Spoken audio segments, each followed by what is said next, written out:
Las tijeras aparecieron a medianoche. Dos doncellas sujetaban sus brazos mientras su madrastra agarraba la larga trenza cobriza con un puño. La trenza que Clara había cepillado 100 veces cada noche desde que era niña, porque su madre se lo había enseñado. Las hojas se cerraron una vez, 2 veces, y mientras el último mechón caía al suelo frío, su madrastra se inclinó cerca del oído de Clara y susurró 5 palabras. Ahora nunca lo sabrá. Clara no entendió lo que significaban esas palabras. No, esa noche. Pero el hombre que llegaría por la mañana, el duque, solo haría una pregunta en la cena, y esa única pregunta derrumbaría toda la casa. Clara Hartwell había aprendido en los últimos 6 años que lo más seguro para una chica en su posición era permanecer invisible. Se levantaba antes del sol. Encendía los fuegos, fregaba los suelos, acarreaba el agua.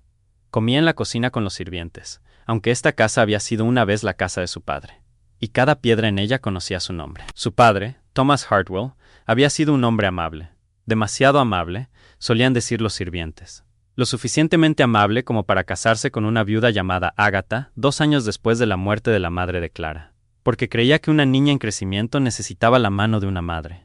Agatha había llegado con sonrisas suaves y una hija propia, Beatrice, de cabello dorado y bonita, 1 año mayor que Clara. Por un tiempo, las sonrisas se mantuvieron. Luego, cuando Clara tenía 14 años, el corazón de su padre se detuvo mientras dormía, y para cuando las flores del funeral se habían marchitado, las sonrisas habían desaparecido.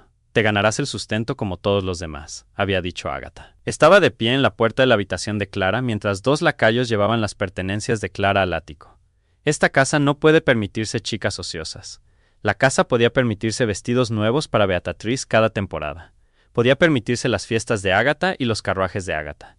Pero aparentemente no podía permitirse a Clara. Así que Clara fregaba y se mantenía en silencio y sobrevivía.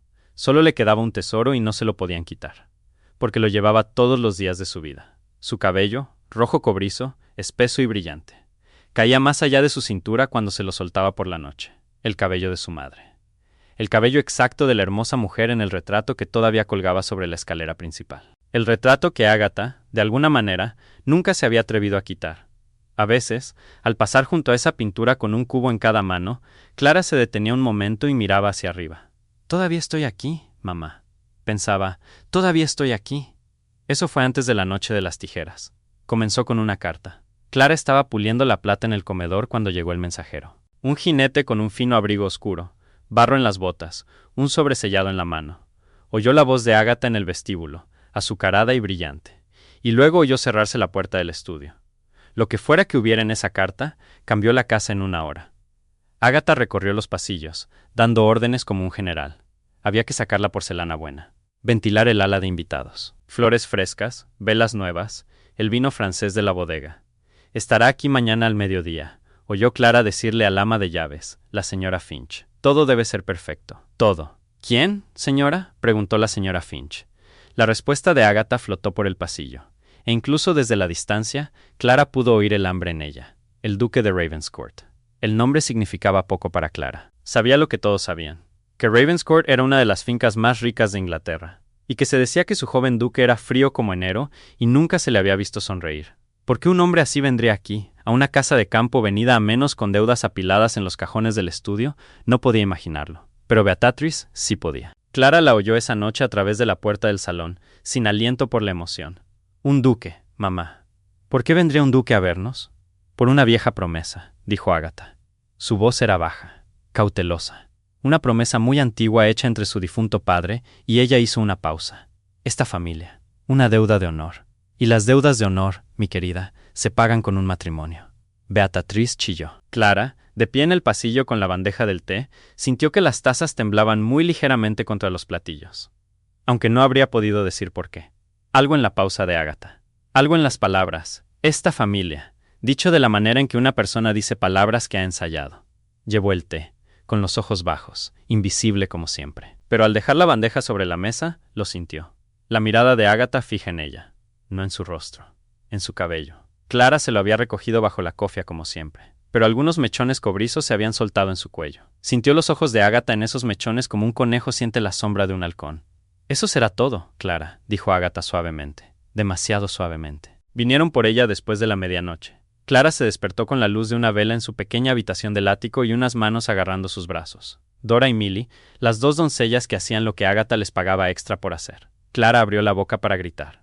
Pero allí estaba Agatha en la puerta, tranquila como una mañana de domingo. Un par de largas tijeras de plata brillando en su mano. Sujetadla bien. Por favor. Clara se retorció, su corazón latiendo con fuerza. Por favor, ¿qué estáis? Hay fiebre en el pueblo, dijo Agatha, acercándose sin prisa. Todo el mundo sabe que la fiebre se esconde en el pelo largo. Te estoy haciendo un favor, niña. No hay fiebre. Por favor, mi pelo no. Por favor, es todo lo que tengo de ella. Por un instante, algo parpadeó en el rostro de Agatha. No piedad, algo más frío. Confirmación. Agarró la larga trenza cobriza con el puño y tiró de ella. Ese, dijo, es precisamente el problema. Las tijeras se cerraron una vez, 2 veces. Clara oyó el sonido más de lo que lo sintió. Un susurro seco y terrible de las hojas a través del cabello que su madre solía trenzar junto al fuego. El cabello que era la última pieza viva de ella. Cuando terminaron, Dora y Milly la soltaron. Clara se hundió en el suelo entre los mechones de cobre caídos, demasiado aturdida incluso para llorar. Y fue entonces cuando Agatha se agachó tan cerca que Clara pudo oler el agua de lavanda en su piel y susurró. Ahora nunca lo sabrá. Luego se enderezó, dejó caer la trenza en el delantal de Milly como un trapo para el fuego y salió. Clara se sentó en las frías tablas del suelo durante mucho tiempo, su cabeza rapada al descubierto, sus manos temblando. 5 palabras dando vueltas y vueltas en su mente. Ahora nunca lo sabrá. ¿Quién nunca lo sabría? ¿Y qué? Clara apretó sus manos temblorosas contra el suelo. ¿Qué era lo que él nunca debía descubrir? Abajo, el gran reloj dio la 1. En 11 horas, el duque de Ravenscourt llegaría. Y aunque Clara no podía saberlo entonces, él venía a hacer una pregunta. Una sola pregunta. Una pregunta que había esperado 8 años para hacer. La respuesta acababa de ser barrida y arrojada al fuego de la cocina. El carruaje del duque apareció al final del camino exactamente al mediodía. Clara lo observó desde una ventana del piso de arriba, un paño para el polvo olvidado en su mano. 4 caballos negros perfectamente emparejados, un escudo en la puerta, un cuervo de plata sobre un campo de azul profundo. Toda la casa había estado reunida en los escalones de la entrada durante 1 hora. Agatha con su mejor seda color ciruela, Beatriz con muselina blanca y su cabello dorado arreglado en rizos cuidadosos que le habían llevado a la pobre Dora toda la mañana. Clara no había sido reunida con ellos. Le habían dado sus órdenes al amanecer. Te mantendrás fuera de la vista, había dicho Agatha, inspeccionando la cabeza rapada de Clara con abierta satisfacción antes de bajarle una cofia de sirvienta hasta las cejas. Servirás. No hablarás. Si su excelencia se dirige a ti, lo cual no hará, porque los hombres como él no ven a los sirvientes, responderás con las menos palabras posibles y te retirarás. ¿Entendido? Sí, señora. Y Clara. Agatha se había detenido en la puerta, sin darse la vuelta. Si estás pensando en decirle a alguien en esta casa quién era tu padre, recuerda que el hospicio acoge a chicas de tu edad, y nadie vendría a buscarte. Así que Clara estaba ahora en la ventana de arriba, invisible como se le ordenó, y observó al hombre bajar del carruaje. Su primer pensamiento fue que era más joven de lo que esperaba. Por la forma en que la gente hablaba del duque de Ravenscourt, la frialdad, el silencio, la fortuna. Se había imaginado a alguien gris y pesado. Pero el hombre en la grava de abajo tenía quizás 30 años, alto, de cabello oscuro, vestido de negro tan sencillo que hacía que la seda ciruela de Agatha pareciera un disfraz. Su segundo pensamiento fue que todos tenían razón. No sonreía. Agatha hizo una profunda reverencia. Beatriz hizo una reverencia aún más profunda. El duque se inclinó el mínimo exacto que la cortesía requería.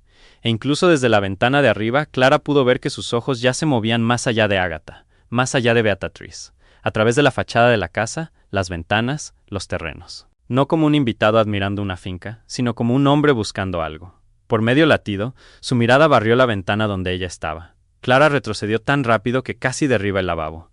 Su corazón latía con fuerza y luego se sintió tonta. Él no la había visto. ¿Y qué si lo hubiera hecho? Los hombres como él no ven a los sirvientes. Recogió su paño para el polvo y volvió al trabajo. Por la noche, el salón de los sirvientes estaba lleno de chismes. Ni una sonrisa, dijo Dora, que había ayudado a llevar sus baúles. Ni un gracias, aunque los duques no suelen dar las gracias. Le preguntó a la señora Finch cuánto tiempo había servido aquí, dijo el lacayo John. 22 años, le dijo ella. Y luego preguntó. John bajó la voz. Preguntó quién más había estado en servicio aquí más de 10 años. La señora Finch, a la cabeza de la mesa, no dijo nada. Pero Clara, comiendo su pan en silencio en el extremo más alejado, vio que los ojos de la vieja ama de llaves se levantaban brevemente y se posaban en ella. ¿Por qué preguntaría eso?, dijo Dora. Para hacer conversación. John se encogió de hombros. Los duques, dijo la señora Finch con una voz que cerró el tema, no hacen conversación. Arriba esa noche, en la mejor habitación de invitados de una casa que había visto días mejores, Julian, duque de Ravenscourt, estaba junto a la ventana con una vieja carta en la mano. La había leído quizás 1000 veces. La letra de su padre, delgada e inclinada, del último mes de su vida. Y si alguna vez recuperas lo que perdimos, Julian, recuerda que le debíamos a Thomas Hartwell más que dinero. Cuando todo el condado nos dio la espalda, solo Hartwell mantuvo la fe. Le prometí que nuestras familias se unirían, que mi hijo ofrecería su mano a la hija de Hartwell. Una promesa hecha en la oscuridad sigue siendo una promesa. Cúmplela. La hija de Hartwell. Julian guardó la carta. Su padre nunca había sabido. Nunca podría haber sabido la extraña razón privada por la que su hijo se había aferrado a esta particular deuda de honor. Había 100 maneras más fáciles de honrar la promesa de un hombre muerto que venir aquí en persona. Podría haber enviado abogados, arreglarlo todo por correo, la forma en que se arreglaban la mitad de los matrimonios de Inglaterra. En cambio, había venido él mismo por la lluvia. Hace 8 años, tenía 22, sin un centavo en todo menos en el nombre. La fortuna familiar se había ido en las empresas fallidas de su padre. Montaba un caballo prestado de vuelta a casa de otra humillante reunión con acreedores. La tormenta había surgido de la nada. El camino se había convertido en un río, y el caballo lo había tirado en el vado y se había desbocado. Recordaba yacer en el barro con la lluvia golpeando, el tobillo torcido. Y los carruajes que lo habían pasado, 2 de ellos, finos, salpicándolo al pasar. Nadie se detiene por un hombre arruinado. Había aprendido bien esa lección para entonces. Pero alguien se había detenido. Una chica, de 16, 17 años quizás, saltando de un modesto calesín antes de que el cochero pudiera protestar. Corriendo hacia él a través del aguacero, ayudándolo a levantarse del barro con ambas manos. Le había preguntado si podía ponerse de pie. Le había cedido su asiento y había caminado junto a la rueda bajo la lluvia. Y cuando él tembló, ella se quitó su propia capa, una simple cosa de lana gris, y se la echó sobre los hombros como si no fuera nada. Él había estado demasiado empapado, demasiado aturdido, demasiado avergonzado para preguntar su nombre. Y la lluvia había estado en sus ojos todo el tiempo. Si era honesto consigo mismo, ni siquiera podría jurar cómo era su rostro. Pero 2 cosas recordaba, y nunca había dejado de recordar. El pequeño escudo pintado en la puerta del calesín, una garza sobre espigas de trigo cruzadas. Años más tarde, cuando el dinero volvió a ser suyo y contrató hombres para buscar, lo habían encontrado. Hartwell. Y su cabello. La capucha de su capa se había caído con el viento. Y en toda esa lluvia gris, su cabello había sido el único color en el mundo. Rojo cobrizo, una larga trenza, tan brillante que parecía iluminada desde dentro. Devolveré la capa, le había gritado al calesín mientras se alejaba. Y la había oído reír, joven y cálida. La risa de alguien que no tenía idea de que acababa de hacer algo extraordinario. Quédatela. La necesitas más que yo. Luego la lluvia se la había tragado. La hija de Hartwell. La promesa de su padre. Y su propia búsqueda de 8 años, terminando, si había alguna piedad en el mundo, en la misma puerta principal. Julian miró hacia el jardín oscuro. Había conocido a la hija de la casa hoy. Rizos dorados, una reverencia ensayada, una madre que lo observaba como un zorro observa un gallinero. Beatriz, la llamaban. Bastante bonita, bastante encantadora. El cabello de las personas rubias se oscurece con la edad, se dijo a sí mismo. A veces se aclara. 8 años era mucho tiempo, y un recuerdo empapado por la lluvia era un mal testigo. Quizás. Pero había un retrato sobre la escalera principal. Lo había pasado de camino a su habitación y se había detenido como si lo hubieran golpeado. Una mujer con ojos cálidos y risueños y cabello rojo cobrizo. Mañana en la cena, decidió, haría una simple pregunta. Cuidadosa, tranquila. Había esperado 8 años, podía ser paciente un día más. No sabía, no podía haber sabido que un piso más arriba, en una fría habitación del ático, una chica yacía despierta con la mano apoyada en su cuero cabelludo desnudo y rapado, repitiendo las mismas 5 palabras una y otra vez en la oscuridad. Ahora nunca lo sabrá. La casa dormía entre ellos, guardando su secreto. La mesa de la cena nunca había lucido tan bien. Clara había pasado toda la tarde puliendo plata que no había salido de su estuche en 6 años. La plata de su padre, grabada con la garza de los Hartwell, aunque Agatha había dejado de llamarla, sí hacía mucho tiempo. Los buenos candelabros estaban encendidos. El vino francés respiraba.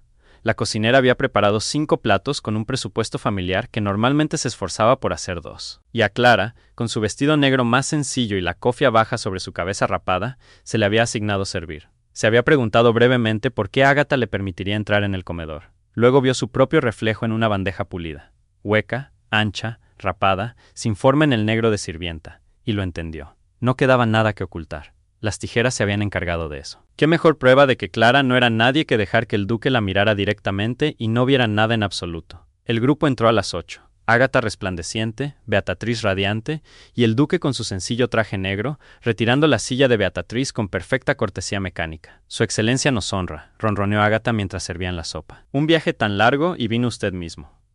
La mayoría de los caballeros hoy en día lo arreglan todo a través de abogados. Algunos asuntos, dijo el duque, no deberían dejarse en manos de abogados. Su voz era tranquila. Incluso él tenía una forma de responder que terminaba las frases en lugar de continuarlas. Pero Ágata no se inmutó. Durante la sopa y el pescado, habló del vecindario, de Londres, de Beatatriz, principalmente de Beatatriz. La música de Beatatriz, el francés de Beatatriz, las acuarelas de Beatatriz, su costura, su delicada salud que, sin embargo, era perfectamente robusta para soportar, aquí una tos, para soportar los deberes de una gran casa. Beatatriz sonreía y se sonrojaba a la señal. Había sido ensayada hasta el límite de su vida. Y para ser justos, pensó Clara mientras servía el vino, actuaba maravillosamente. El duque comió poco, habló menos y observó todo. Clara sintió su atención como se siente el clima. Nunca exactamente sobre ella, pero moviéndose por la habitación. Observó a Ágata hablar. Observó a Beatatriz mirar a su madre antes de cada respuesta. 2 veces le preguntó a Beatatriz algo simple y directo. ¿Montaba a caballo? ¿Disfrutaba del campo? Y ambas veces la voz de Ágata llegó medio segundo antes que la de su hija. Si notó a la sirvienta con la cofia baja, no dio ninguna señal. Los hombres como él no ven a los sirvientes. Bien, se dijo Clara, manteniendo sus ojos en el vino, en los platos, en cualquier cosa, menos en él. Bien. Sucedió entre el asado y el postre. Beatatriz había sido enviada al piano para tocar solo una cosita. Querida, a su excelencia le gusta la música. Y estaba tocando una pieza que había practicado toda la semana, con gracia y sin un solo error. Ágata marcaba el ritmo con un dedo contra su copa, radiante con el orgullo particular de un jugador que ve a su caballo llegar a la recta final. El duque no estaba mirando el piano. Clara, de pie junto al aparador con la licorera, siguió su mirada a través de las puertas abiertas del comedor. A través del vestíbulo, subiendo por la curva de la escalera hasta el retrato. Su madre los miraba a todos desde su marco dorado. Joven, de ojos risueños, pintada la primavera antes de que Clara naciera. Su cabello cobrizo suelto sobre un hombro, como siempre lo había llevado en casa. Las manos de Clara se apretaron en la licorera. No lo mires, pensó absurdamente, inútilmente, a un duque con el que nunca había hablado. Por favor, no lo mires. Beatatriz terminó su pieza. Ágata aplaudió. «Ve, su excelencia. ¿No se lo dije? ¡Qué sentimiento!». Su pobre y querido maestro de música siempre decía. «Señora, la voz del duque no era fuerte. No necesitaba serlo», interrumpió a Ágata como una puerta que se cierra. Todavía estaba mirando a través de las puertas, hacia las escaleras, y ahora levantó una mano y señaló, sin prisa, preciso, al retrato. «La dama de esa pintura», dijo. «¿Cuál de sus hijas tiene su cabello?». La habitación quedó en absoluto silencio. La licorera casi se le escapó de los dedos a Clara. La sujetó contra el aparador con un suave tintineo de cristal que a ella le sonó como un disparo. Nadie se giró. Nadie la estaba mirando. Todos los ojos en la habitación estaban en Ágata, cuyo tenedor se había detenido a medio camino de su plato, cuyo rostro, por un largo y desnudo segundo, fue el rostro de una mujer de pie sobre una trampilla, oyendo cómo se corría el cerrojo. ¿Cuál de sus hijas? No. ¿Quién es la dama? No. ¡Qué retrato tan encantador! El duque había hecho su pregunta como un abogado hace una pregunta, sabiendo ya que importaba, observando para ver qué haría la respuesta. Y en ese segundo congelado, de pie invisible junto al aparador, Clara entendió 3 cosas a la vez, tan rápido que la mareó. El duque estaba buscando un cabello rojo cobrizo, el cabello de su madre, su cabello, el cabello que le habían cortado de la cabeza a medianoche y quemado en el fuego de la cocina. Ágata sabía que él lo buscaría. Ahora nunca lo sabrá. El cuero cabelludo rapado de Clara hormigueó bajo la cofia. Su corazón latía tan fuerte que estaba segura de que toda la habitación debía oírlo. Me está buscando. Quienquiera que sea este hombre, sea lo que sea esto, vino aquí buscándome. Y estoy a 3 metros de él, y no tiene ni idea porque lo único por lo que me conoce ha desaparecido. El tenedor completó su viaje. Ágata lo dejó, se limpió la boca con la servilleta y sonrió. Y Clara tuvo que admirar, con una especie de horror, lo rápido que la trampilla se cerró de nuevo. ¿Por qué, su excelencia?, dijo Ágata cálidamente. ¿Qué pregunta? ¿Por qué, su excelencia? ¿Qué pregunta? La risa de Ágata era ligera como el azúcar hilado. Se giró en su silla para mirar el retrato con una expresión que Clara nunca le había visto poner frente a él. Cariño, esa es la madre de mi querida Beatatriz. Por supuesto, mi pobre yo, si puede creerlo. Pintada el año antes de que naciera mi querida niña. Se llevó una mano al pecho. Era toda una belleza entonces, me dicen. El tiempo es un ladrón, su excelencia. Clara dejó de respirar. La mentira era tan enorme, tan tranquila, tan suave, que por un momento su mente simplemente la rechazó. Esa era su madre. Los ojos risueños de su madre, la mañana de primavera de su madre, el cabello cobrizo de su madre suelto sobre un hombro. Y Ágata acababa de entrar en el marco y se lo había puesto como un abrigo robado. Ciertamente, dijo el duque. Su rostro no mostraba nada. El parecido es notable. Y sin embargo, miró el retrato un momento más. El cabello de la dama. Ah, el cabello. Agatha suspiró como si estuviera conmovida por el recuerdo. Beatriz tenía exactamente ese cabello de niña pequeña, su excelencia. Exactamente. Rojo como un centavo nuevo. ¿No es así, mi amor? Todo el mundo lo comentaba. Y luego, como suele suceder, se volvió dorado a medida que crecía. El cabello de mi abuela hizo precisamente lo mismo. Le sonrió a su hija. Aunque confieso que a veces extraño a mi pequeña niña de cabeza cobriza. Beatriz, para su crédito o su entrenamiento, logró una sonrisa melancólica. Mamá guardó un mechón. Creo que lo hice en alguna parte. Debo encontrarlo para usted, su excelencia. Le divertiría. Las manos de Clara temblaban. No se había dado cuenta hasta que las copas en su bandeja comenzaron a cantar. Un tintineo fino y diminuto de cristal contra cristal. El sonido de una mentira contada a 2 metros de la única persona viva que podría enterrarla. ¡Para!, ordenó a sus manos. ¡Para! ¡Para! Apretó la bandeja contra el aparador para calmarla, y cuando levantó la vista, el duque la estaba observando. No el retrato, no a Agatha, a ella. A lo largo de la habitación, sobre las velas, a través de las ruinas del plato de asado, sus ojos oscuros habían encontrado a la sirvienta con la cofia baja, y se posaron en su bandeja temblorosa, y luego en su rostro con una quietud que era peor que cualquier pregunta. Duró quizás 2 segundos. Luego un lacayo se movió entre ellos con el postre, y el duque se volvió hacia su anfitriona y dijo en un tono de leve interés social. «Guarda un mechón», dice usted. «Oh, en alguna parte, su excelencia, en alguna parte. Me gustaría verlo». Cogió su copa. «Antes de irme», lo dijo agradablemente. Lo dijo como un hombre dice, «¡Qué tiempo tan encantador!». Pero Clara, recogiendo platos con el corazón en la garganta, vio lo que le hizo a la sonrisa de Agatha. Cómo se mantuvo perfectamente en su lugar mientras todo detrás de ella se revolvía. Un mechón de cabello cobrizo para ser producido a petición. Un ladrillo más para la mentira, con entrega prevista. Él no le cree, pensó Clara. Y el pensamiento era tan peligroso, tan brillante de esperanza que lo aplastó de inmediato. No importaba lo que él creyera. Mañana o pasado mañana, Agatha cortaría un rizo de la trenza. La trenza. Clara casi dejó caer los platos. La trenza había ido al fuego de la cocina. Había visto a Milly llevarla en su delantal. No había ningún mechón de pelo rojo en toda la casa para darle. A menos que lo cortaran del único pelo rojo que quedaba bajo este techo. Cualquier rastrojo que quedara bajo su cofia. Clara salió del comedor con los platos apilados y llegó hasta el pasillo de los sirvientes antes de tener que apoyarse en la pared. Todavía estaba despierta a medianoche cuando llamaron a la puerta. Un suave golpe en la puerta de su ático. La señora Finch estaba en el rellano con una vela en una mano y una taza de leche caliente en la otra, lo cual era en sí mismo extraordinario. El ama de llaves no había subido a los áticos en años, por el estado de sus rodillas. «Bebe esto», dijo, «y siéntate, niña». Clara se sentó en el borde de la cama. La señora Finch se acomodó en el único taburete de la habitación, puso la vela en el suelo entre ellas y, por un largo momento, solo la miró. A la cabeza rapada que Clara ya no se molestaba en cubrir en su propia habitación. 22 años he servido en esta casa, dijo finalmente la señora Finch. Te llevé al bautizo. Vestí a tu madre por última vez. Y te agradecería que no le dijeras a nadie que dije esto, porque tu madrastra cree que he olvidado de quién es esta casa. La voz de la anciana no vaciló, pero la luz de la vela sí lo hizo en sus ojos. Esta noche, esa mujer se sentó a la mesa de tu padre, bajo el retrato de tu madre, y lo llamó su propio rostro. Y tú te quedaste allí y te callaste porque eres una chica lista y quieres vivir. Señora Finch, no. El ama de llaves levantó una mano. No digas nada que tengas que negar más tarde. Solo vine a decirte una cosa y luego estas viejas rodillas volverán a bajar esas escaleras. Se inclinó hacia adelante. Ese hombre hace preguntas como si ya tuviera las respuestas. Me preguntó quién había servido aquí más de 10 años. Le preguntó a John qué habitaciones de la casa nunca se usan. Y esta noche, después de la cena, se quedó frente a ese retrato durante un cuarto de hora, solo en la oscuridad. Las manos de Clara se apretaron alrededor de la taza. «No sé a qué ha venido», dijo la señora Finch, levantándose con una mueca. «Y no sé lo que sabe. Pero escúchame, niña. Solo quedan 2 cosas en esta casa que recuerdan la verdad.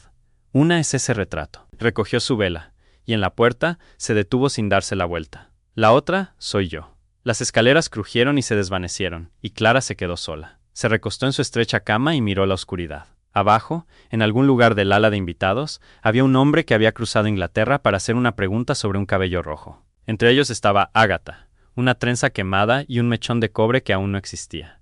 «Mantén la cabeza baja», dijo la voz de 6 años de supervivencia. «No digas nada, no quieras nada». Pero debajo de su mano, bajo el frío algodón de su gorro de dormir, el cabello rapado ya estaba volviendo a crecer. Un cuarto de pulgada de terco cobre empujando a través de todo lo que le habían hecho. Llevaría años, pensó. No tenía años. Algo en esta casa se iba a romper mucho antes de eso. Se rompió, como sucedió, la tarde siguiente en la biblioteca, sobre un libro de latín. Agatha comenzó la casa del cabello rojo en el desayuno. Clara oyó el comienzo a través de la puerta de la sala de la mañana. La voz de Agatha, baja y afilada, y la asustada de Milly respondiendo. ¿La trenza? Niña, ¿dónde está? Usted, señora, usted dijo que la quemara. La puse en el fuego de la cocina yo misma. Señora, usted estaba allí mismo. Hubo un silencio que Clara, pasando con la ropa de cama, pudo sentir a través de la madera. Luego la voz de Agatha de nuevo, muy baja, como se ponía cuando las cosas salían mal y alguien más iba a pagar por ello. ¿Entonces me encontrarás cabello rojo para mañana por la noche o encontrarás otro trabajo? No me importa de dónde venga, de la cola de un caballo, por lo que a mí respecta. No, debe ser fino, debe ser de un niño. Una pausa. Las cabañas de los inquilinos. Los Keller tienen una niña pequeña, ¿no? Pelirroja, toda la camada. Toma un chelín y un par de tijeras y tráeme un mechón, un rizo. Diles que es para... Diles que la señora los colecciona. Diles cualquier cosa. Clara se quedó helada en el pasillo, la ropa de cama apretada contra su pecho, un chelín y un par de tijeras.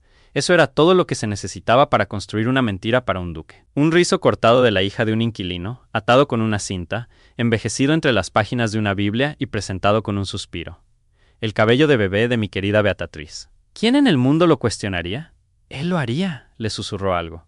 Pidió verlo. Lo pidió como lo piden los hombres cuando están tendiendo una trampa. Forzó a sus pies a moverse antes de que se abriera la puerta. Pero toda esa mañana, fregando el suelo de la galería bajo el retrato de su madre, Clara se encontró haciendo algo que no se había permitido en 6 años, tener esperanza. La aterrorizaba más que las tijeras. La biblioteca era la iglesia secreta de Clara. Los libros de su padre todavía vivían allí. Agatha había vendido el atlas con el lomo dorado y cualquier otra cosa que pareciera cara. Pero el resto lo había ignorado porque los libros la aburrían y la habitación daba al norte y era fría. Así que se había convertido en la tarea de Clara desempolvarla, y Clara hacía que la tarea durara tanto como se atrevía. Conocía cada estante. La poesía que su madre había amado, tercer estante, segunda balda. El latín de su padre se lo enseñó él mismo. Tardes de invierno, su pequeña mano bajo la grande de él, siguiendo las líneas. Amor vincit omnia, mi niña, y no dejes que tu institutriz te diga que es agramatical. A veces, mientras desempolvaba, tomaba uno y se quedaba allí leyendo una página. Y durante esa página, los últimos 6 años no existían. Esa tarde, con la casa patas arriba por los menús de la cena y las pruebas de vestido de Beatriz, Clara se deslizó en la biblioteca con su paño de polvo y encontró las puertas del tercer estante abiertas. Alguien había estado en el estante de latín de su padre.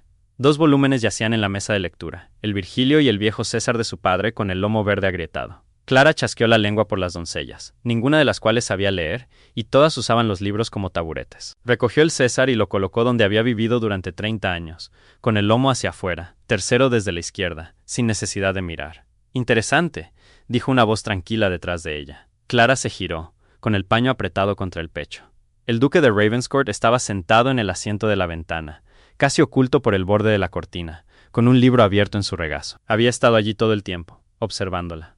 Su excelencia. Hizo una reverencia, con los ojos bajos, el corazón martillando. Perdóneme, no sabía que la habitación estaba ocupada. Volveré. Lo ha colocado sin leer el lomo. Con cuidado, con cuidado. Limpio el polvo aquí, su excelencia. Uno aprende dónde van las cosas. Se levantó sin prisa y se acercó a la mesa. Era muy alto de cerca, y sus ojos, que parecían negros en un comedor a la luz de las velas, eran a la luz del día de un gris oscuro e inquietante. Cogió el Virgilio y se lo tendió. Entonces, ¿dónde va este? No era una petición. Clara tomó el libro con manos firmes, 6 años de práctica en manos firmes, y lo colocó en su lugar, segunda balda, junto a las geórgicas. Lo ha agrupado con la poesía, observó el duque. El César con las historias. Una chica del polvo que clasifica el latín por tema. El antiguo amo los arregló así, su excelencia. Yo solo mantengo su orden. El antiguo amo, el señor Hartwell. Su voz no cambió en absoluto. Y eso era de alguna manera lo aterrador. ¿Lo conoció? La pregunta quedó suspendida en la fría luz del norte. Clara miró el estante, el lomo verde desgastado que las manos de su padre habían sostenido, y la verdad subió por su garganta con tanta fuerza que le dolió. Era mi padre. Esta era su habitación. Esa es mi madre sobre las escaleras. Y el cabello que busca crecía en mi cabeza hasta hace 4 noches. He estado en servicio aquí desde que era una niña. Su excelencia, dijo. Todos conocían al amo. Era amable. Amable, repitió el duque suavemente. La estaba observando con esa quietud de nuevo, la quietud del comedor, y Clara se dio cuenta de su error.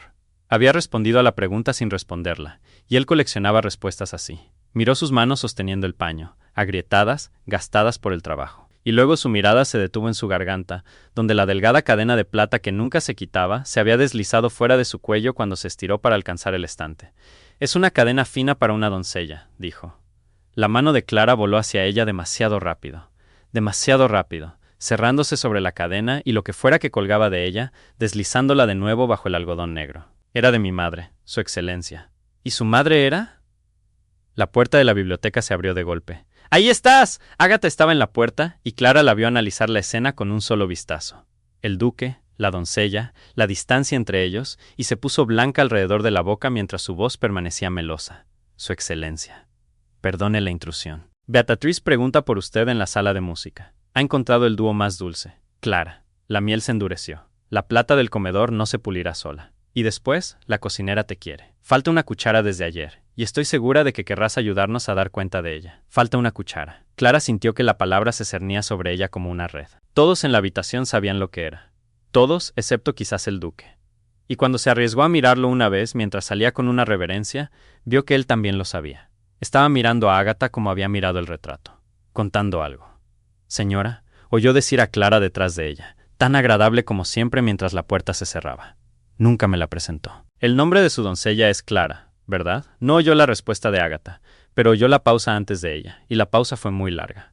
Ágata atacó esa misma noche, y atacó como siempre lo hacía, sonriendo. Clara fue convocada a la sala de la mañana después de que la casa se hubiera acostado. Ágata se sentó junto a la lámpara con su correspondencia, y no levantó la vista durante un minuto entero, lo cual era un viejo truco suyo, y todavía funcionaba. Para cuando dejó la pluma, las palmas de Clara estaban húmedas. «Te han notado», dijo Ágata, sin preámbulos. «Eso fue descuidado de tu parte. Señora, yo nunca. Tú nunca. Por supuesto que nunca». Ágata se levantó y cruzó hacia la ventana, su reflejo fantasmal en el cristal oscuro. «No importa lo que nunca hiciste. Un hombre como ese nota una vela torcida y tú». Se giró y miró a Clara lentamente, desde las botas hasta la cabeza rapada. «Eres una vela muy torcida. Así que te vas». El suelo pareció inclinarse. «¿Irme, señora?»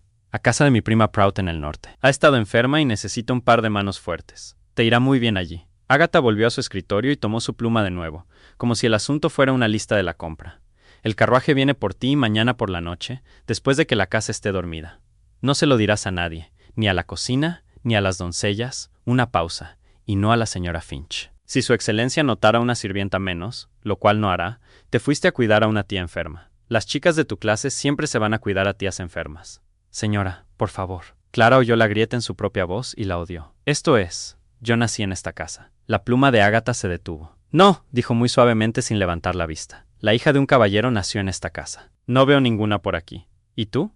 La pluma reanudó su rasgueo. «Empaca esta noche. Eso será todo». No había casi nada que empacar. Ese fue el pensamiento que finalmente rompió a Clara, sentada en el suelo de su habitación del ático pasada la medianoche, junto al pequeño baúl de madera que contenía toda su vida. 6 años en la casa de su padre, y todo lo que poseía cabía en una caja que un niño podría llevar. 2 vestidos de trabajo, un chal remendado, el himnario de su madre escondido todos estos años bajo un fondo falso que la señora Finch le había enseñado a hacer, un fajo de cartas de puño y letra de su padre. Estaba sacando el himnario cuando sus nudillos rozaron lana. En el fondo del baúl, doblada pequeña y plana donde había estado durante 8 años, había una capa de montar de hombre. Gris, pesada, manchada de viaje, con marcas de agua en el dobladillo, donde ninguna esponja había logrado quitar del todo el recuerdo de esa tormenta.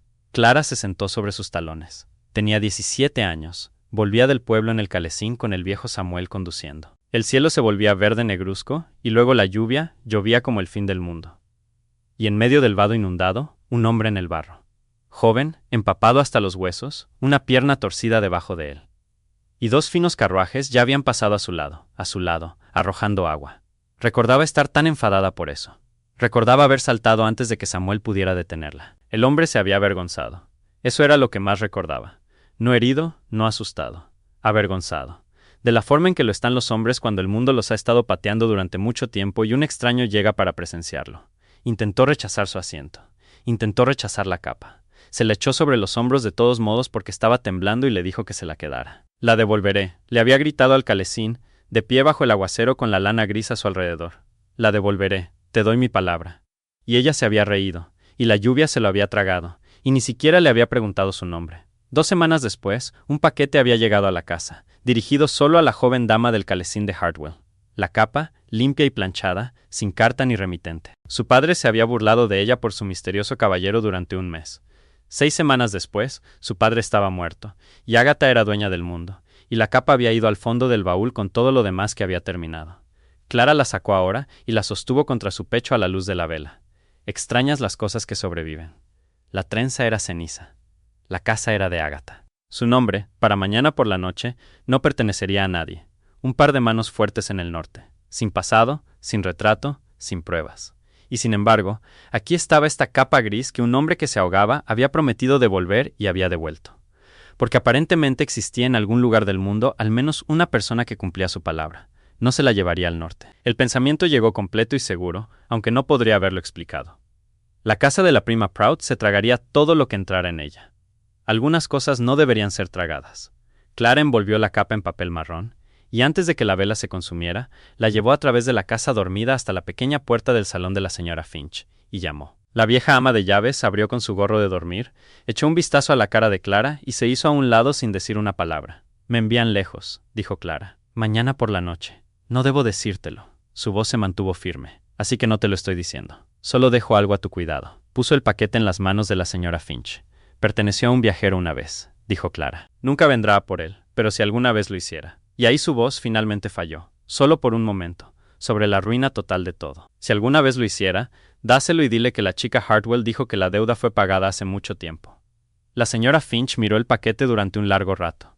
Cuando levantó la vista, sus ojos eran brillantes y duros. «¿A dónde te envían, niña?» «Al norte, a una prima. Escribiré cuando...» «¿Dónde al norte?» Y Clara se dio cuenta, con un pequeño y frío escalofrío de miedo, de que no lo sabía. Ningún pueblo, ninguna dirección. Solo un carruaje que venía en la oscuridad para una chica que la casa negaría que alguna vez existió. Sobre ellos, en el ala de invitados, una tabla del suelo crujió. El sonido de un hombre que no podía dormir caminando en algún lugar sobre sus cabezas. La trampa se cerró en la cena, y se cerró con testigos. Julian supo que algo andaba mal en el momento en que bajó y encontró el salón lleno. El vicario y su esposa, un escudero vecino y sus 2 hijas, un coronel de algún regimiento retirado ya sumido en el Jerez. Agatha había reunido una audiencia de la noche a la mañana, y una anfitriona solo reúne una audiencia cuando tiene la intención de realizar algo que no se puede deshacer. Su excelencia. Se deslizó hacia él, radiante en seda color vino oscuro. Perdonará un poco de compañía, tales amigos, todos deseando conocerle. Él se inclinó ante la sala y calculó. Había planeado irse en 2 días, en silencio, con las preguntas sin respuesta, y luego regresar con abogados, registros, el registro parroquial, lo que fuera necesario para desenterrar lo que esta casa estaba enterrando, porque estaba enterrando algo, el retrato con el rostro prestado, el mechón de pelo rojo producido esa mañana, un rizo de niño atado con una cinta, oliendo débilmente a la cabaña de otra persona. La doncella que colocaba el latín, cuya cadena guardaba como una herida, cuyo nombre había hecho que Agatha tardara un latido de más en responder. Clara. Había preguntado a 2 sirvientes por ella ese día, tan despreocupadamente como sabía. Ambos habían mirado por encima del hombro antes de responder, y ambos no habían dicho casi nada. Y la nada era más ruidosa que el habla. Necesitaba una semana. Agatha, resultó, solo necesitaba una noche. Llegó a la mesa entre platos, cuando el coronel, ya bien regado y claramente preparado, levantó su copa y bramó. «Bueno, Su Excelencia, ¿se me permite decir lo que todo el condado está susurrando? Un cierto feliz entendimiento entre 2 grandes familias». «Ah, coronel», lo reprendió Agatha, encantada. «Avergonzará a Su Excelencia». «¿Avergonzar? Una promesa entre padres es algo sagrado, señora». «Digo que es algo sagrado». «Lo es». Agatha se volvió hacia Julian y sus ojos eran suaves y su voz era más suave y debajo de ambos estaba el clic de una llave girando. «Su Excelencia, perdóneme. Tenía la intención de esperar, pero ya que nuestro querido coronel ha abierto el tema ante amigos, creo que quizás el tiempo de espera ha pasado». Hizo un gesto al lacayo, y el lacayo trajo una bandeja de plata, y en la bandeja había una carta. Julian reconoció la letra antes de que le llegara. Delgada, inclinada, inconfundible, la de su padre. «Su difunto padre le escribió esto a mi difunto esposo», dijo Agatha suavemente. «En el último año de su vida. El señor Hartwell la atesoraba. Yo la he atesorado desde entonces. Léala, Su Excelencia». «Léala en voz alta si lo desea. No hay nada en ella de lo que ninguna de las familias deba avergonzarse». La leyó en silencio primero. Era genuina. Ese era el horror. La voz de su padre se elevaba de la página. La gratitud, la vergüenza de la deuda, la promesa. Mi hijo ofrecerá su mano a la hija de Hartwell y nuestras casas se unirán. Que Dios me ayude. La hija de Hartwell, sin nombre de pila. Su padre probablemente nunca lo supo. Una promesa jurada en la oscuridad de la ruina a un benefactor lejano. Por supuesto, dijo Agatha a la mesa en general, secándose una lágrima. Nadie podría obligar a un gran hombre a cumplir la palabra de su padre. Los tiempos cambian, las promesas se desvanecen. Si su excelencia sintiera que la obligación ha caducado. Lo dejó flotar delicadamente frente al vicario, el escudero, el coronel, frente a una sala llena de las lenguas del condado. Luego sonrió a su hija. Pero sé lo que mi querido esposo creía, y sé lo que vale Beatriz.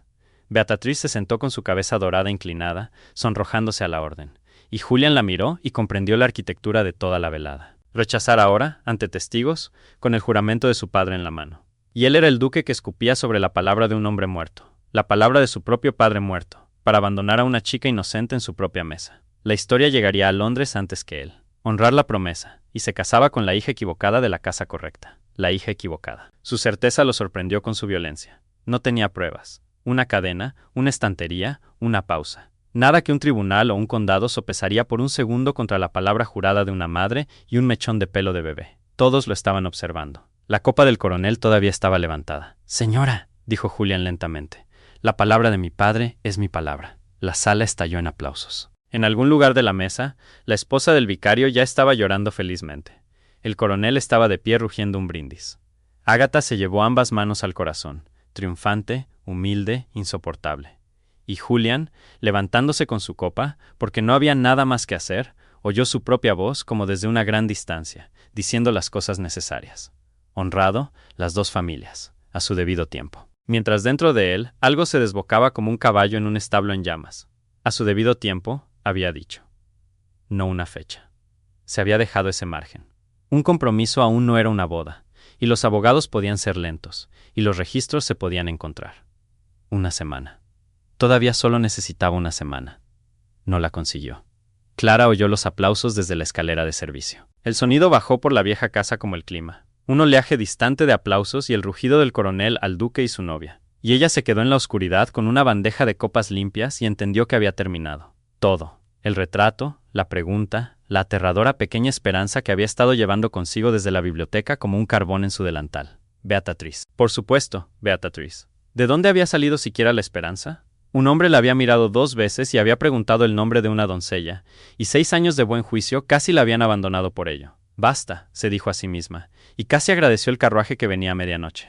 Al menos no tendría que servir en la boda. Vinieron por ella a las 11:30. Dora subió sollozando, y detrás de ella, manteniéndose en la sombra del rellano, Agatha en bata con una vela. Rápido y en silencio, dijo Agatha. Sal por el patio de la cocina. El baúl era ligero. Eso fue en lo que Clara eligió pensar, bajando las escaleras traseras de la casa de su padre por última vez. Qué ligeros podían ser 6 años. A través de la cocina, pasando el fuego apagado, por la puerta del patio hacia una noche fría y limpia llena de estrellas, donde un carruaje cerrado esperaba con un cochero que nunca había visto antes. Ninguna lámpara iluminó su partida. Nadie la despidió. Solo en el último momento, en lo alto de la casa detrás de ella, una cortina se movió en la pequeña ventana de la señora Finch, y Clara levantó la mano una vez hacia el cristal y la anciana detrás de él. «Adentro», dijo el cochero. Subió, la puerta se cerró. El carruaje salió del patio y bajó por el largo y oscuro camino. Pasó las puertas que su bisabuelo había levantado, y giró hacia el norte. Dentro, Clara se sentó muy erguida con las manos cruzadas sobre el baúl. Se obligó a respirar y no lloró. Estaba hecho. Que así fuera. El duque se casaría. La casa olvidaría. Y en algún lugar del norte se esperaba un par de manos fuertes. No vio el hito en el cruce de caminos 1 hora después, donde el camino del norte se desviaba y el carruaje no se desvió con él. Nunca había viajado por esta comarca. Un seto oscuro era como cualquier otro. Así que no supo, no pudo saber, que el camino que tomaron corría hacia el este, hacia las ciudades industriales, hacia la institución de piedra gris en la colina sobre el río, donde los pobres y los sin nombre eran recibidos a todas horas, sin hacer preguntas y sin responderlas. La prima Prout no existía. Y detrás de ella, en la casa dormida, Julián estaba en su ventana, observando cómo la lámpara de un carruaje se desvanecía por el camino. ¿Algún comerciante? ¿Algún recado? Nada. Y volvió a su escritorio donde estaba escribiendo a sus abogados a la luz de las velas. «Una semana», escribió. «Requiero que los registros parroquiales de este condado sean examinados en una semana». Le quedaban 8 años de paciencia, calculó. Lo que no tenía, aunque no lo sabría hasta que la capa fuera puesta en su cama, eran 8 días. La señora Finch esperó un día entero, y fue el día más largo de sus 22 años de servicio. Esperó porque era vieja y cuidadosa, y porque un ama de llaves que acusa a su señora sin pruebas es una loca, despedida sin referencias al atardecer. Había pasado la mañana después de la partida de Clara haciendo una discreta averiguación. Una palabra con un mozo de cuadra del pueblo que había dado de beber a los caballos del extraño carruaje en la posada del cruce. ¿Hacia el norte? ¿Era? Había preguntado, como si fuera un chisme, la finca de los Prout. ¿Norte? El chico se había rascado la cabeza. Ese carruaje tomó el camino del este. Oía al cochero decirlo él mismo. La colina de Weatherby. Y luego, al ver su rostro, señora, se ha puesto de un color extraño, señora. La colina de Weatherby. Todos los sirvientes en 3 condados sabían lo que había en la colina de Weatherby. Amenazabas a las pinches perezosas con ello. Cuida tu trabajo o terminarás en la colina. El hospicio. Así que esa noche, mientras la familia se demoraba en los brindis del compromiso abajo, la señora Finch subió las escaleras hasta el ala de invitados con sus rodillas arruinadas. Llevaba un paquete envuelto en papel marrón. E hizo la cosa más peligrosa de su larga y cuidadosa vida. Lo dejó en la cama del duque de Ravenscourt, desenvuelto, y se quedó a su lado y esperó a que la descubrieran. Julian subió un poco antes de las 11, todavía con la ropa de noche negra que le había parecido de luto todo el día. Vio a la vieja ama de llaves de pie, rígida, junto a su cama. Abrió la boca y entonces vio lo que había en la colcha. Por un momento no se movió en absoluto. Lana gris, tela pesada de montar. El cuello que se había subido contra esa lluvia asesina. La costura del hombro que él mismo había arrancado el año antes de que todo se perdiera. Y allí, a lo largo del dobladillo, la mancha de agua que ninguna esponja había quitado nunca. La marca exacta del peor y mejor día de su vida. Se había preguntado durante 8 años por qué el paquete que había enviado de vuelta nunca había sido acusado. Se había preguntado si alguna vez llegó. Había llegado. Cruzó la habitación lentamente y puso su mano sobre ella. Como un hombre toca algo que ha decidido que debe ser un sueño. ¿Dónde?, dijo, y su voz salió mal, y empezó de nuevo. ¿De dónde ha salido esto? Una chica lo dejó a mi cuidado, Su Excelencia. La voz de la señora Finch era firme. Sus manos, cruzadas a la cintura, no lo eran. Hace 2 noches, con un mensaje, por si su dueño alguna vez lo reclamaba, dijo. Y aquí la barbilla de la anciana se levantó, y lo entregó palabra por palabra, como se lo había estado repitiendo a sí misma durante 2 días. Dijo que le dijera que la chica Hartwell dijo que la deuda fue pagada hace mucho tiempo. La habitación estaba tan silenciosa que Julian podía oír arder las velas. La chica Hartwell, repitió. Sí, Su Excelencia. Señora Finch. Se giró para mirarla, y lo que fuera que había en su rostro hizo que la anciana se apoyara en el poste de la cama. Voy a hacerle algunas preguntas ahora, y le pido que considere antes de responder que he pasado 8 años y una fortuna haciéndolas a las personas equivocadas. ¿Quién es la mujer del retrato sobre las escaleras? Y la señora Finch, 22 años cuidadosa, 22 años silenciosa, descubrió que la verdad, una vez iniciada, salía de ella como agua a través de una presa rota. Margaret Hartwell, Su Excelencia. La primera señora Hartwell, fallecida hace 13 años, que Dios la tenga en su gloria. Y la cabellera pelirroja más hermosa del condado. Y esa mujer de abajo se sentó a la mesa y llevó su rostro como un guante robado. Y yo me quedé junto al aparador y la dejé. Su voz se quebró y se estabilizó. La hija del retrato no es la señorita Beatrice, Su Excelencia. La señorita Beatrice entró en esta casa a los 11 años con el cabello de su madre tan dorado como lo es esta noche, y yo misma desempaqué sus baúles. Entonces, la hija de Hartwell es Clara. Clara Margaret Hartwell, bautizada en la iglesia parroquial, y yo la llevé a la pila bautismal. Su Excelencia nació en la habitación al otro lado de este rellano. Los ojos de la anciana estaban llorando ahora, y los dejó. 6 años esa mujer la ha mantenido como una fregona en la casa de su propio padre. Y la niña lo soportó todo. Y luego, 4 noches antes de la llegada de Su Excelencia, la señora subió a los áticos a medianoche con un par de tijeras y su cabello. Julian dijo. Se había quedado muy quieto. La noche antes de que yo llegara, le cortaron el pelo. Hasta el cuero cabelludo, Su Excelencia. Ahora nunca lo sabrá. No había oído las palabras. Nadie le había dicho las palabras. Y sin embargo, toda la forma de ello se erigió de repente ante él, completa y monstruosa. La cabeza rapada bajo la cofia baja, la bandeja temblorosa, la cadena arrebatada de la vista, el latín colocado de memoria en la biblioteca de su padre. La chica que había estado a 3 metros de él en la cena mientras él preguntaba a una sala llena de mentirosos por el color de su cabello. Ella había estado allí.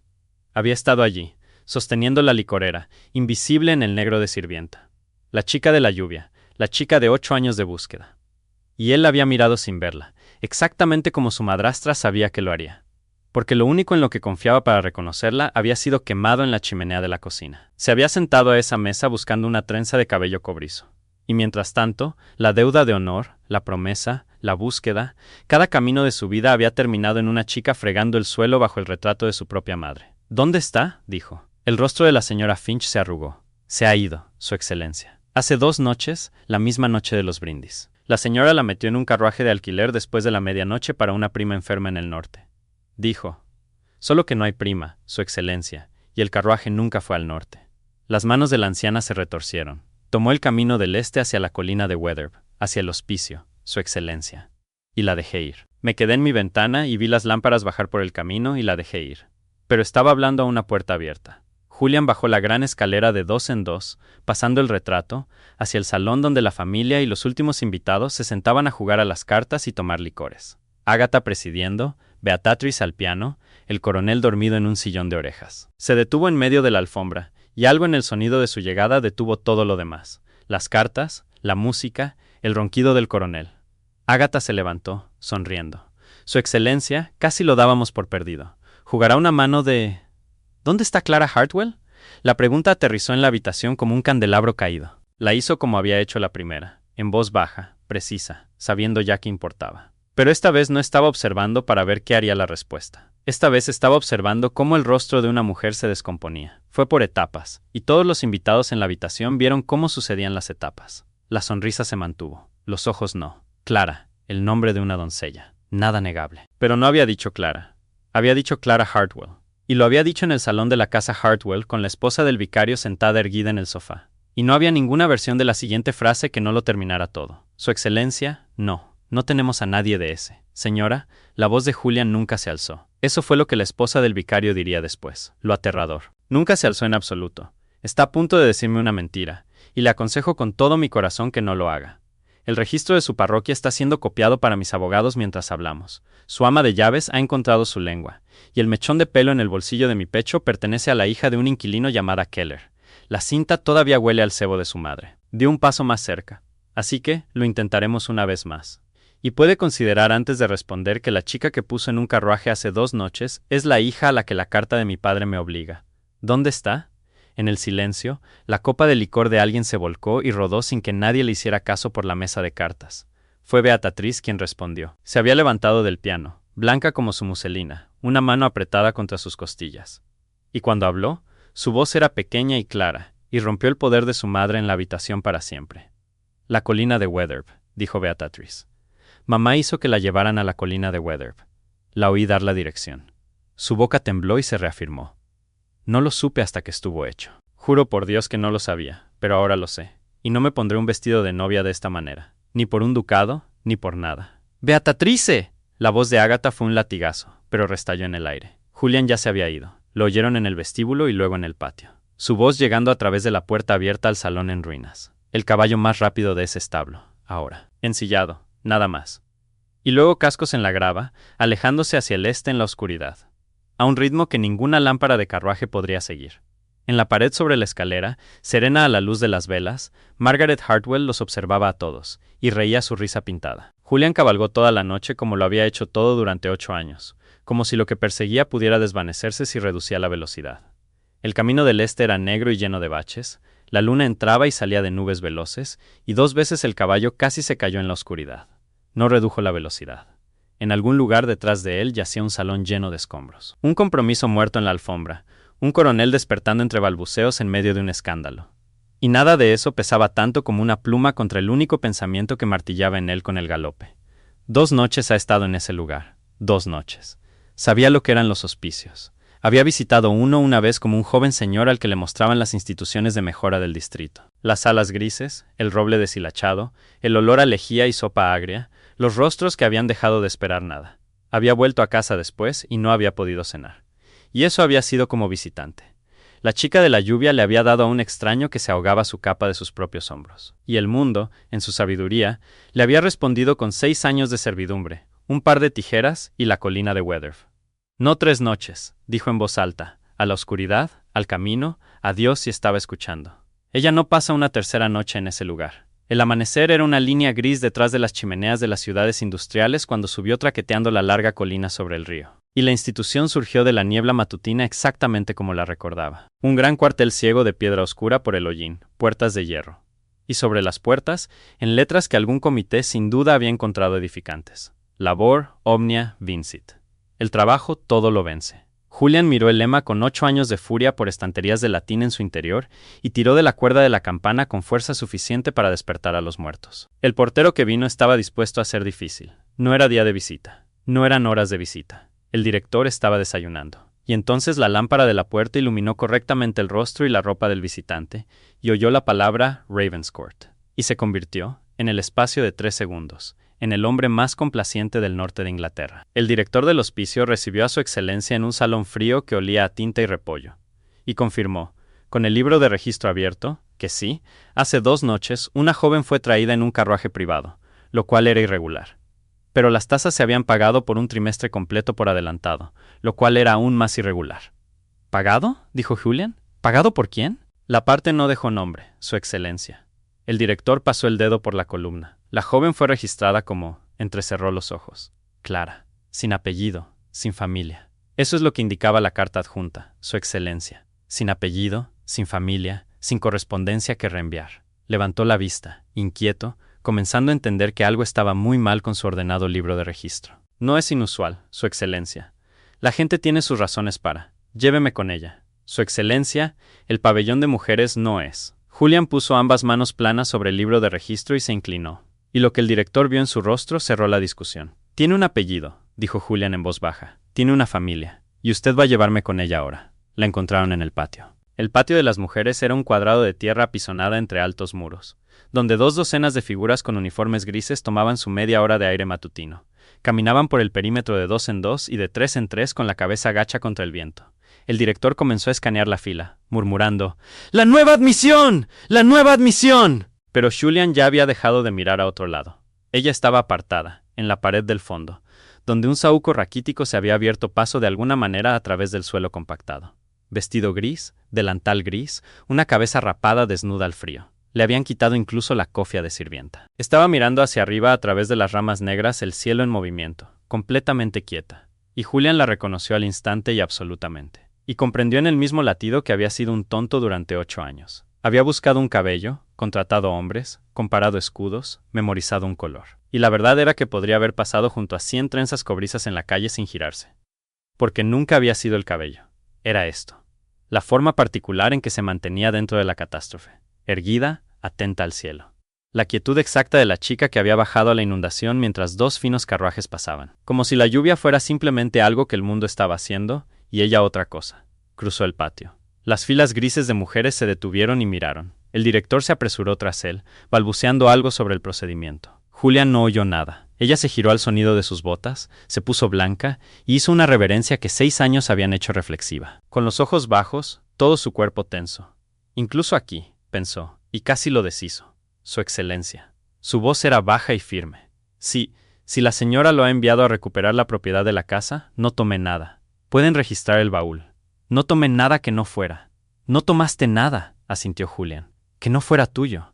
Ese ha sido todo el problema. Se desabrochó su propia capa de viaje, y luego no se la quitó porque sus manos se habían vuelto extrañamente poco fiables, y porque había un orden en esto que 8 años se habían ganado. De debajo de su brazo, sacó el paquete de papel marrón que había llevado toda la noche dentro de su abrigo. Lo desenvolvió y sacudió 8 años y una tormenta de lana gris. Los ojos de Clara se levantaron. Miró la capa, el dobladillo manchado de agua, su rostro. Realmente su rostro, por primera vez. De la forma en que miras algo que intentas ver a través de la lluvia. Y una mano se levantó lentamente y se la llevó a la boca. Te dije, dijo Julian, que la devolvería. El viento se movió en el saúco. En algún lugar detrás de ellos, el director todavía estaba hablando. Ninguno de los dos podría decir nunca sobre qué. ¿Tú? La voz de Clara salió como un hilo. El vado. El hombre en el vado, ese eras. Sacudió la cabeza una vez como si la mañana se hubiera salido de sus goznes. No podía ser. Le di esa capa a un hombre pobre. Lo hiciste. Se acercó más y se la puso sobre los hombros, sobre el uniforme gris, cubriéndolo. Y abrochó el broche en su garganta con gran cuidado, como si fuera una orden de caballería. El hombre más pobre de 3 condados ese día. Había perdido su fortuna, Su padre se estaba muriendo y 2 carruajes acababan de mostrarle precisamente lo que el mundo pensaba que valía. Y entonces una chica bajó a la inundación y le dio su capa y su asiento y se rió como si no fuera nada. Su voz se endureció. No fue nada. Te he estado buscando durante 8 años, Clara Hartwell. Mi padre me envió a este condado para honrar una promesa. Vine a encontrar a la chica de la lluvia. No supe hasta anoche que eran el mismo encargo. Te lo dijeron. Su barbilla se levantó. Incluso ahora, incluso aquí, quería que las cosas fueran precisas. La señora te lo dijo. Beatrice. La señora, dijo Julian, me dijo muchas cosas. Tu ama de llaves me dijo la verdad. Tu hermanastra me dijo el camino. Y tu madrastra está en este momento aprendiendo lo que el condado piensa de una mujer que lleva el retrato de una dama muerta como su propio rostro. La esposa del vicario estaba en la habitación y me han dado a entender que las noticias viajan. Beatrice te lo dijo. De todo, fue esto lo que le quebró la voz. Beatrice rechazó un ducado frente a testigos en lugar de beneficiarse de lo que te hicieron. Puede que todavía haya esperanza para ella. La miró, el rastrojo cobrizo rapado brillante incluso en este patio gris, la cadena brillando en su cuello. Los ojos firmes que lo habían observado desde detrás de una licorera mientras interrogaba a una sala de mentirosos. E hizo lo que no había planeado, y no podría haber detenido más que la lluvia. El duque de Ravenscourt, en el barro de un patio de hospicio, ante los pobres reunidos de la colina de Weatherby y su boquiabierto director, se arrodilló. Creyeron que te reconocería por tu cabello, dijo. Te lo cortaron y te escondieron a plena vista, y casi ganan. Porque fui lo suficientemente tonto como para estar buscando una trenza. Pero no le estoy pidiendo a la chica del cabello cobrizo. Tomó su mano agrietada y gastada por el trabajo entre las suyas. Le estoy pidiendo a la chica que se detuvo. Clara Hartwell, hija del hombre más amable que mi padre conoció. Volverás a casa, primero a tu propia casa, para pararte bajo el retrato de tu madre y oír tu nombre dicho correctamente en ella. Y luego, si se puede confiar en un hombre que tardó 8 años en cumplir una promesa para una mayor, ¿quieres ser mi esposa? El patio contuvo la respiración. Las filas grises de mujeres habían abandonado toda pretensión de caminar. El viento pasaba las páginas del olvidado libro de registro del director. Y Clara, que no había llorado por las tijeras, ni por los aplausos del salón, ni en el carruaje que iba hacia el este en la oscuridad, sintió que su rostro se arrugaba por fin. Y se rió al mismo tiempo, la misma risa que él había sacado de la tormenta. Joven, cálida y asombrada. La guardaste todo este tiempo, dijo. La capa. La guardaste. Guardo las cosas, dijo Julian, que se dan con amabilidad. Es mi único gran talento. ¿Es eso un sí? Es un sí, dijo Clara Hartwell. Y frente a toda la colina de Weatherby, la chica del gris de pobre levantó al duque de Ravenscourt del barro con ambas manos. Acordaron las mujeres del patio para siempre, solo justo. Según todos los relatos, él había hecho lo mismo por ella. Un año después, la historia de lo que sucedió en la casa Hartwell viajó, como Julian había predicho, más rápido que cualquier carruaje. Al final de esa primera semana, no había un salón en el condado que no lo hubiera oído. Cómo el duque de Ravenscourt había salido de una cena de compromiso en la noche y regresado 2 días después con una chica de cabeza rapada en un vestido gris de pobre, envuelta en su propia capa de viaje. Y cómo la había hecho subir los escalones de la casa Hartwell, pasando a los sirvientes reunidos y silenciosos. Y la había detenido en el gran vestíbulo, bajo el retrato de una mujer de cabello cobrizo. La señora Finch estaba allí. La señora Finch lo contó para siempre, y nunca logró contarlo con los ojos secos. La puso bajo el retrato de su madre, diría la vieja ama de llaves. Y se giró hacia todo el vestíbulo, a cada sirviente de la casa, pues él mismo había tocado la campana y nos había convocado a todos como si fuera la mañana de Navidad. Y dijo, «Esta es la señorita Clara Hartwell, hija de Thomas y Margaret Hartwell, y estáis en la casa de su padre. Me han dado a entender que algunos de vosotros lo habéis olvidado. No lo olvidaréis de nuevo». Y entonces, dijo la señora Finch, sucedió lo más extraño y hermoso. El viejo John, el lacayo, 30 años de servicio, un hombre al que nadie había visto apresurarse, salió de la fila e hizo una reverencia a la chica del vestido gris. La reverencia completa, la reservada para la familia del amo. Y uno por uno, a lo largo de toda la fila, cocineros, mozos de cuadra y doncellas. Los sirvientes de la casa Hartwell lo siguieron, algunos de ellos llorando abiertamente, Dora la que más fuerte. Mientras Clara estaba de pie bajo el retrato con su cabeza rapada en alto y las lágrimas corriendo libremente por su rostro, y los dejó. 6 años de invisibilidad terminaron en una sola mañana. Agatha no estaba allí para verlo. Agatha, para entonces ya estaba descubriendo las dimensiones precisas de lo que había perdido. Habría sido simple y satisfactorio decir que fue arrastrada por los alguaciles. La verdad fue más silenciosa y, a su manera, mucho más terrible. Se habló de la ley. Los abogados que Julian había convocado encontraron mucho de interés en 6 años de cuentas de Hartwell. En el testamento de un padre que había provisto para el mantenimiento y la educación de su hija, en dineros que se habían destinado en cambio a seda, color ciruela y las temporadas de Beatrice. Pero fue Clara al final quien lo detuvo. No empezaré mi vida con un juicio, le dijo a Julian esa primera semana en la biblioteca de su padre, con el sol de invierno en los estantes de latín. He pasado 6 años en habitaciones con esa mujer. No tengo la intención de pasar otro año en los tribunales con ella. Déjala ir. ¿Dejarla ir a dónde?, había preguntado Julian con cierto sentimiento. A cualquier parte, dijo Clara. Que no sea aquí. Así que no hubo juicio. No fue necesario. El condado juzgó a Agatha en su lugar, en el tribunal que reservaba para tales asuntos. Los salones, los bancos de la iglesia, las conversaciones del día de mercado. Y el veredicto del condado fue inapelable. La esposa del vicario había estado en la habitación. Había visto la carta, el mechón de pelo, el rostro descomponiéndose por etapas. Había oído a un duque decir las palabras «registro parroquial» con una voz que nunca se alzó. En un mes, no había una puerta en 3 condados que se abriera al llamado de Agatha. Las invitaciones cesaron como por una helada. Los comerciantes descubrieron con pesar que su crédito requería revisión. La gran actuación de su vida, la viuda afligida, la madre devota, el rostro prestado del retrato, había fracasado en la noche de estreno ante la única audiencia que importaba. Y no hay segunda temporada para una mujer descubierta. Se fue antes de la primavera en un carruaje de alquiler a una lejana ciudad costera donde nadie la conocía.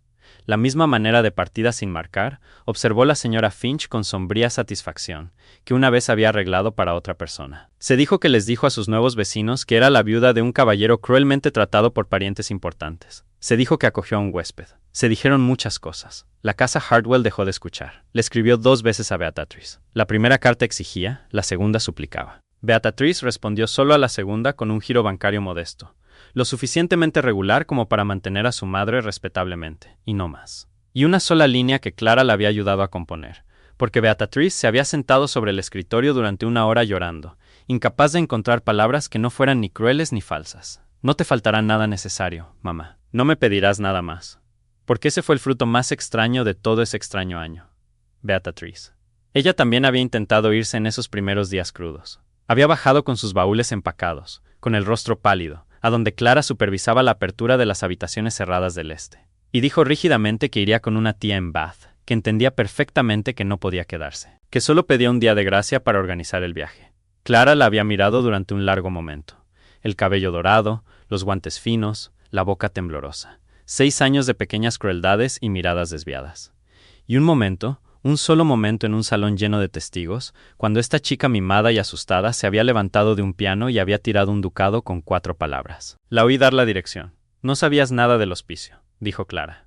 Hasta que estuvo hecho, creo eso.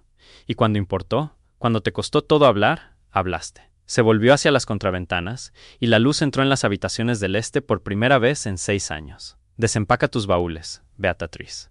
Con que una de nosotras sea enviada en desgracia es suficiente para esta casa. Además, y aquí la señora Finch juró que había habido el fantasma de una sonrisa, necesitaré una dama de honor. Beatrice había estallado en lágrimas en el acto y había sido perfectamente inútil durante el resto del día. Y nunca, desde esa hora, había sido nada menos que ferozmente, penitentemente leal. Fue Beatrice quien se sentó con Clara durante las pruebas de vestido y los abogados. Beatrice quien aprendió torpemente, con seriedad, pinchándose los dedos, a hacer cosas útiles con sus manos. Beatrice, quien cuando una marquesa visitante hizo una pregunta delicada y venenosa sobre la inusual historia de la futura duquesa, dejó su taza de té y respondió que su hermanastra había pasado 6 años aprendiendo cada rincón de la finca que ahora comandaría. ¿Y podían las hijas de la marquesa decir lo mismo de sus logros? No podían. La marquesa no volvió a llamar. A nadie le importó. El cabello volvió a crecer lentamente, como lo hacen las cosas honestas. Durante ese primer invierno, fue un brillante corte cobrizo, tan corto como el de un niño, y Clara lo llevaba descubierto por la casa en una especie de desafío silencioso que hacía sonreír a las doncellas y temblar la barbilla de la señora Finch. Para la primavera, le llegaba a las orejas. Para pleno verano, le tocaba el cuello. Y Julian, que cabalgaba desde Ravenscourt con tanta frecuencia que su administrador aprendió a enviar documentos directamente a la casa Hartwell, desarrolló el hábito de llegar, mirarlo con elaborada despreocupación y comentar que necesitaba al menos otros 8 años para alcanzar una longitud adecuada, y que afortunadamente él tenía experiencia en esperar.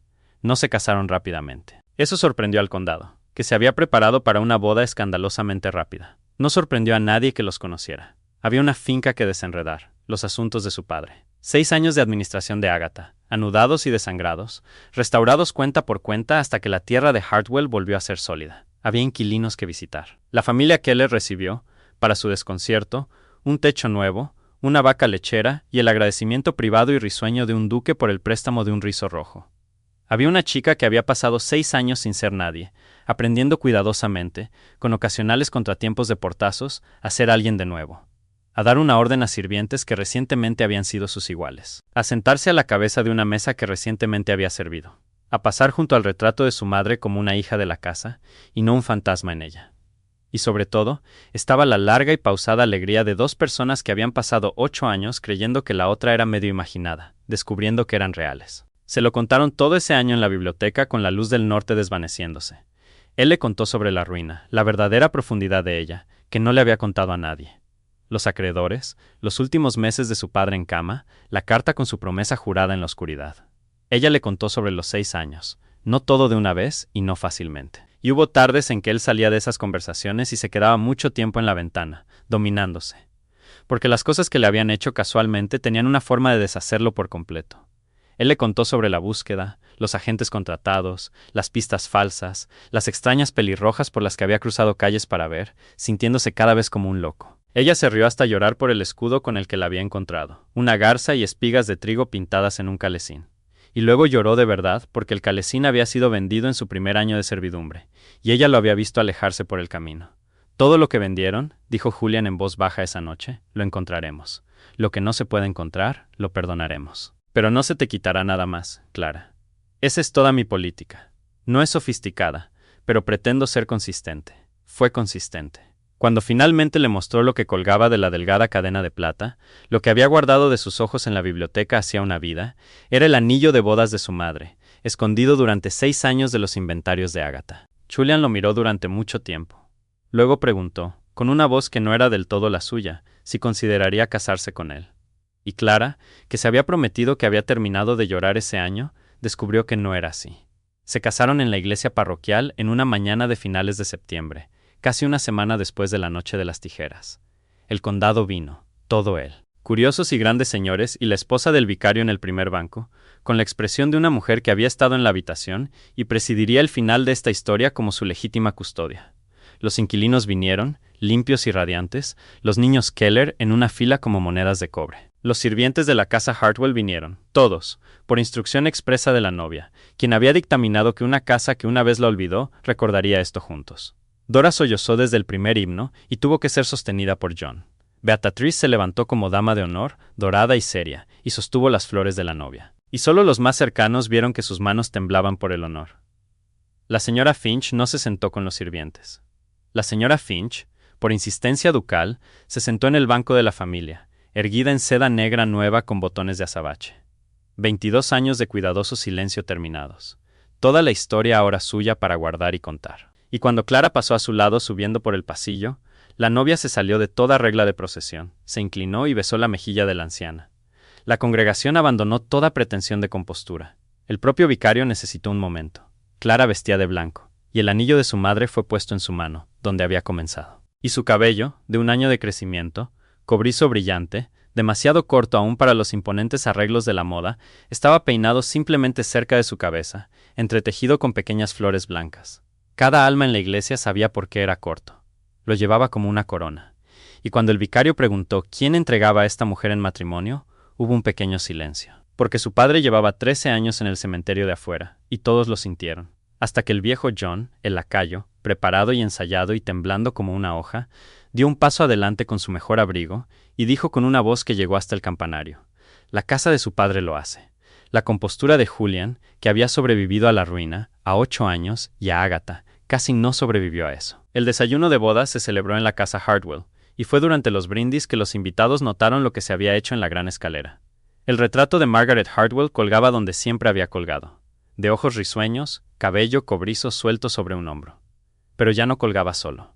A su lado, en un marco dorado a juego, recién terminado, la pintura apenas seca. El pintor, habiendo jurado secreto y pagado por la prisa, colgó un segundo retrato. Una joven con cabello corto y brillante de color, cobre y ojos firmes. Pintada de pie en una biblioteca, una mano apoyada en un estante de latín, una delgada cadena de plata en su garganta. Madre e hija, lado a lado, sobre el vestíbulo de su propia casa, donde cada invitado y cada sirviente y cada año venidero pasarían bajo ellas.